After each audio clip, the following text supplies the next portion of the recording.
Swastiastu. Assalamualaikum warahmatullahi wabarakatuh. Shalom, namo buddhaya, dan salam sejahtera bagi kita semuanya. Perkenalkan, saya Adifa Safa Fadila dengan NIM 240951131 ingin mempresentasikan mengenai kasus brusellosis pada sapi potong di Kabupaten Baru, Sulawesi Selatan. Kita mulai dari latar belakang permasalahan. Kabupaten Baru merupakan salah satu daerah dengan komoditas sapi Bali. Sapi Bali banyak dipelihara pada peternakan kecil karena fertilitasnya baik dan angka kematian yang rendah menurut Purwantara et al. 2012. Brucellosis adalah penyakit infeksi yang disebabkan oleh bakteri genus Brucella yang merupakan organisme intraseluler dan bersifat zoonosis. Brucellosis pada hewan dapat menyebabkan gangguan reproduksi seperti fertilitas, aborsi, orchitis, dan epididymitis.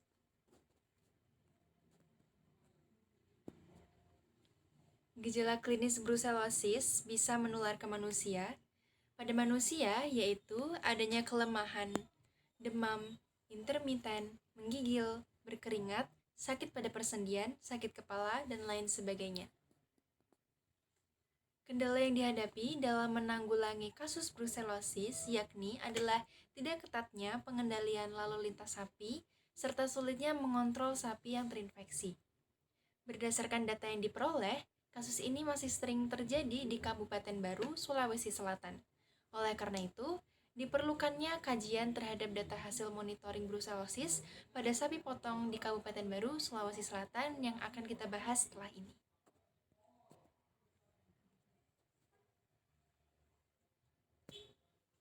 Masuk ke kasusnya, brucellosis merupakan salah satu penyakit yang penting untuk dikendalikan karena dia bersifat zoonosis dan sangat membahayakan apabila tertular sampai ke manusia.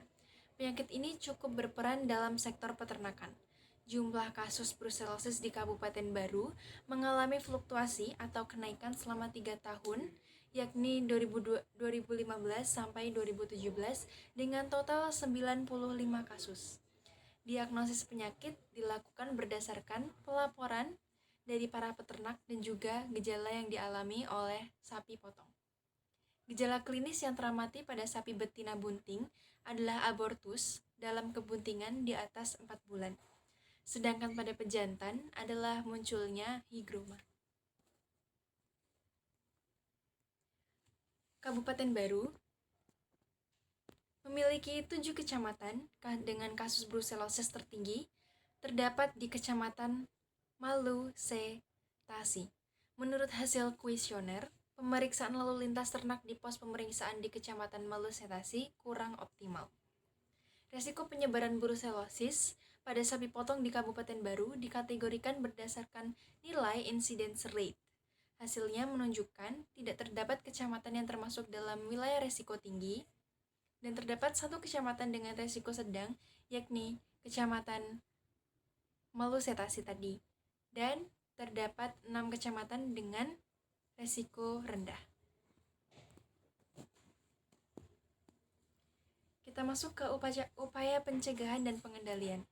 Yang pertama yang bisa dilakukan oleh para peternak di Kabupaten Baru yakni vaksinasi dengan tipe vaksin RB51.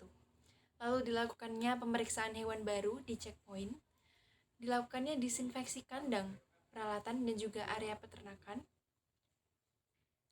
dilakukannya penyediaan tempat minum khusus bagi ternak dalam beberapa tong besar, tidak dilakukan isolasi dan pengobatan pada sapi yang dinyatakan positif, dan dilakukannya sosialisasi brucellosis kepada para peternak.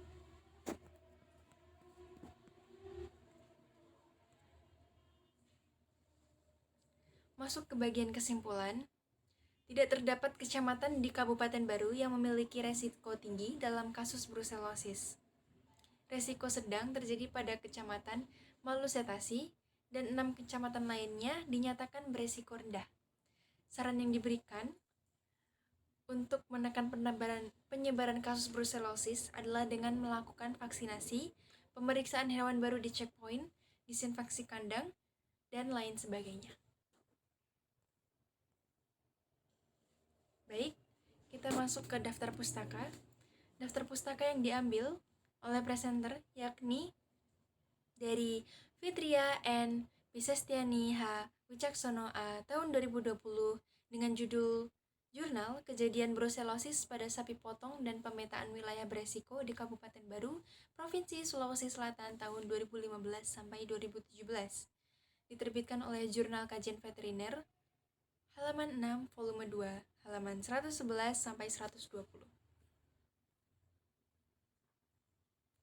Sekian presentasi yang bisa saya sampaikan, kurang lebihnya mohon maaf. Terima kasih karena sudah menyimak dengan baik, dan Om Santi Santi Santi Om. Wassalamualaikum warahmatullahi wabarakatuh.